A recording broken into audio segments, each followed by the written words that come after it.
Ma'asyiral muslimin rahimakumullah. Alhamdulillah wa syukrulillah, sampai hari ini kita masih dipertemukan dengan bulan Ramadan, bulan yang kita nanti-nanti, bulan yang kita tunggu-tunggu, dan kita berterima kasih kepada Allah sehingga sampai hari ini kita bertemu dengan bulan Ramadan. Ramadan dari akar kata ramido yang artinya panas. Para ulama sepakat panas di sini artinya membakar. Dengan datangnya bulan Ramadan, dosa-dosa umat Islam yang menjalankan perintah Allah dan perintah Rasulullah, maka orang ini dosa-dosanya dibakar oleh Allah Subhanahu wa ta'ala. Ini yang menyebabkan kita berterima kasih kepada Allah, karena dengan puasa dosa kita Allah hapus. Dengan qiyam Ramadan, melaksanakan salat sunnat tarawih, dosa kita dihapus oleh Allah Subhanahu wa ta'ala. Ma'asyiral muslimin rahimakumullah, bulan Ramadan bukan hanya menghapus dosa-dosa kita, tetapi Ramadan ini juga merupakan media terapi pengobatan. Banyak orang yang sembuh dari penyakitnya karena dengan dia melaksanakan amaliyah Ramadan. Ada 5 terapi di bulan Ramadan ini yang bisa menyehatkan kita. Yang pertama adalah dengan beristighfar. Istighfar ini salah satu cara untuk menghapus dosa, karena tidak ada di antara kita yang tidak punya dosa. Semua manusia pasti punya dosa, tetapi kata Rasulullah, wa khairul khata'ina at-tawwabun, sepaling baik orang yang pernah berbuat salah adalah orang yang mau bertaubat kepada Allah Subhanahu wa ta'ala. Hadis riwayat Imam At-Tirmizi. Bulan Ramadan ini saatnya kita meminta sebanyak-banyaknya ampunan dari Allah Subhanahu wa ta'ala, sehingga menjadikan diri kita bisa lebih baik, menjadikan diri kita bersih dari noda dan dosa. Para nabi, para rasul, orang yang sangat dekat dengan Nabi, sehari-harinya mereka selalu menghiasi dengan beristighfar kepada Allah Subhanahu wa ta'ala,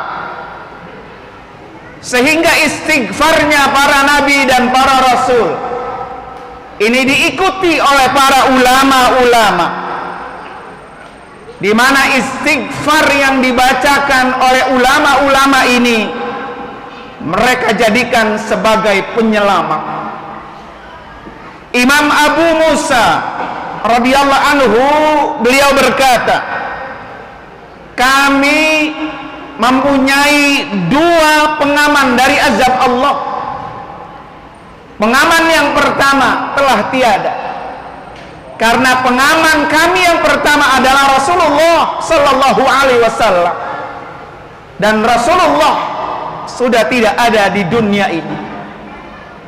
Dan pengaman kami yang kedua adalah istighfar, yang bisa mengamankan kita dari siksa azab Allah Subhanahu wa taala.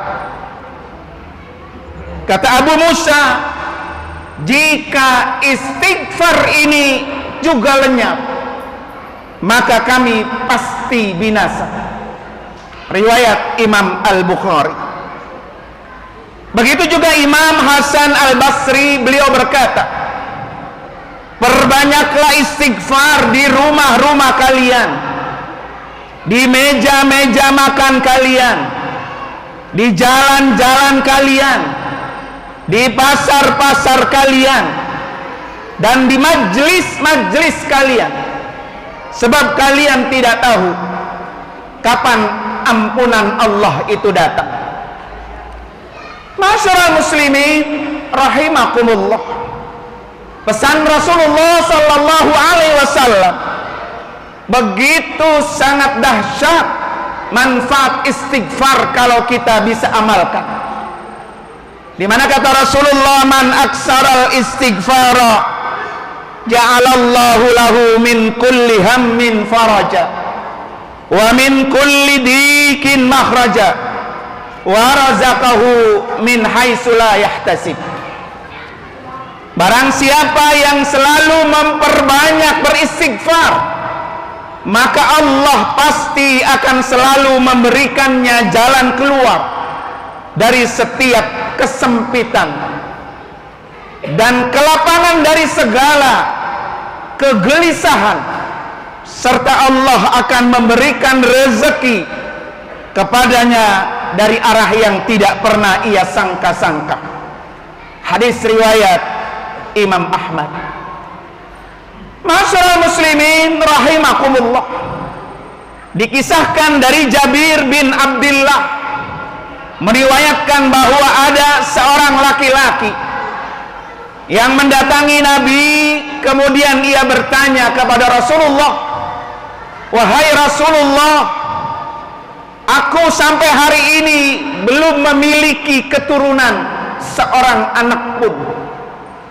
Maka Rasulullah menjawab, sesuai dengan banyaknya istighfarmu dan sedekahmu, maka engkau akan diberi rezeki itu karena istighfar dan sedekahmu. Semakin banyak kamu bersedekah, semakin banyak kamu beristighfar, maka Allah akan memberikan apa yang kamu inginkan. Akhirnya laki-laki itu pun mulai memperbanyak istighfar dan sedekah. Kemudian Jabir berkata, setelah itu laki-laki itu pun dikaruniai 9 anak laki-laki. Ini berkat istighfar dan sedekah. Masyarul muslimin rahimakumullah, ada kabar gembira bagi para wanita. Mengapa wanita-wanita paling banyak mereka di neraka? Rasulullah sallallahu alaihi wasallam bersabda, ya ma'syaran nisa tasaddaqna wa aksirnal istighfar. Kata Rasulullah, wahai para wanita, bersedekahlah dan perbanyaklah beristighfar, minta ampun kepada Allah Subhanahu wa ta'ala, karena sesungguhnya aku melihat kalian sebagai penghuni neraka yang paling banyak. Kemudian salah seorang wanita bertanya kepada Rasulullah, mengapa kami ya Rasulullah sebagai penghuni neraka yang paling banyak? Rasulullah bersabda, karena kalian sering mencela dan sering mengingkari kebaikan suami. Aku belum pernah melihat orang yang kurang akal dan agamanya yang lebih mampu mengalahkan laki-laki yang berakal dibanding kalian. Wanita itu pun berkata lagi, wahai Rasulullah, apa yang dimaksud dengan kurang akal dan agama? Rasulullah menjawab, kurang akal karena persaksian dua orang wanita setara dengan persaksian satu orang laki-laki. Inilah makanya kekurangan akal. Dan seorang wanita berdiam diri sambil beberapa malam dengan tidak salat dan tidak berpuasa di bulan Ramadan. Kemudian inilah makna kekurangan dalam beragama. Masyaallah muslimin rahimakumullah.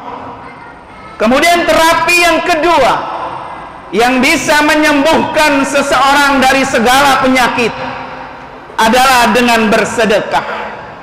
Bulan Ramadan, bulannya kita berbagi dengan menunaikan zakat, infak dan sedekah.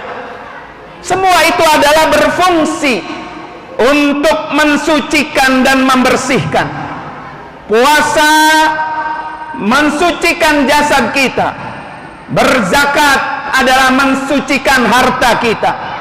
Di mana kata Rasulullah sallallahu alaihi wasallam, likulli syai'in zakat wa zakatul jasadi as-siyam. Segala sesuatu itu ada pembersihnya, dan pembersih jasad adalah dengan berpuasa. Wa khudh min amwalihim shadaqatan tutahhiruhum wa tuzakkihim biha. Ambillah dari harta mereka infak sedekah untuk membersihkan dan mensucikan mereka. Masyaallah muslimin rahimakumullah. Bulan Ramadan membuat Rasulullah termasuk orang yang paling dermawan, terutama dengan datangnya bulan Ramadan. Rasulullah adalah orang yang lebih gemar kedermawanannya di luar dengan bulan Ramadan. Begitu juga para sahabat-sahabat Rasulullah. Abu Bakar As-Siddiq saat bersama Rasulullah, beliau selalu menyerahkan seluruh kekayaannya sebesar 5.000 dirham untuk perjuangan dakwah Rasulullah sallallahu alaihi wasallam. Begitu juga Ibnu Umar sangat menyayangi hartanya. Ketika ia bertemu dengan Rasulullah, maka pasti Ibnu Umar mempersembahkan semua hartanya untuk Allah Subhanahu wa ta'ala. Sama halnya dengan Abu Talha, ia meriwayatkan di Madinah ada satu kebun kurma milik Abu Talha yang dikenal Bairuha. Kebun kurma ini adalah kesayangannya Abu Talha, kebun yang sangat dicintai oleh Abu Talha. Nabi pun sering berteduh dan minum air yang di kebun Abu Talha ini. Tetapi ketika Allah turunkan ayat Al-Quran surah Ali Imran ayat 92, lan tanalul birra hatta tunfiku mimma tuhibbun, kalian ini tidak akan mendapatkan surga sebelum kalian bisa menginfakkan harta yang kalian paling cintai. Masyaallah muslimin rahimakumullah. Oleh karena itu Rasulullah berpesan, dau mardakum bis sadaqati wa hassinu amwalakum biz zakah wa iddu lil bala'i ad-du'a. Bersedekahlah atau berobatlah kalian dengan sedekah, bentengilah harta kalian dengan berzakat, dan siapkanlah doa untuk menghadapi segala macam musibah. Hadis riwayat Imam Baihaqi. Dikisahkan dari Ali bin Al-Hasan bin Syakik berkata, saya mendengar Ibnu Al-Mubarak ketika ditanya seseorang, wahai Abu Abdurrahman, luka yang mengeluarkan nanah dari lututku ini sudah berlangsung selama 7 tahun. Saya telah berobat dan mengobatinya berbagai macam obat dan bertanya kepada seorang dokter, sampai 7 tahun luka nanah yang ada di lututku ini tidak kunjung sembuh. Kemudian Ibnu Al-Mubarak berkata, pergilah ke satu tempat di mana orang-orang memerlukan air di tempat itu, lalu galilah sumur di sana, karena saya berharap di sana muncul air hingga lukamu itu berhenti. Orang itu melakukan yang disarankan oleh Ibnu Umar Al-Mubarak. Kemudian luka itu pun sembuh dengan dia bersedekah air yang disedekahkan oleh orang-orang yang membutuhkan.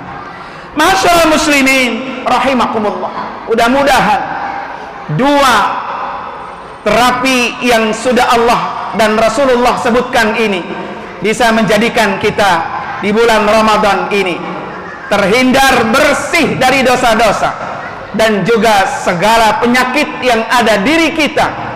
Dengan beristighfar dan bersedekah Allah sembuhkan.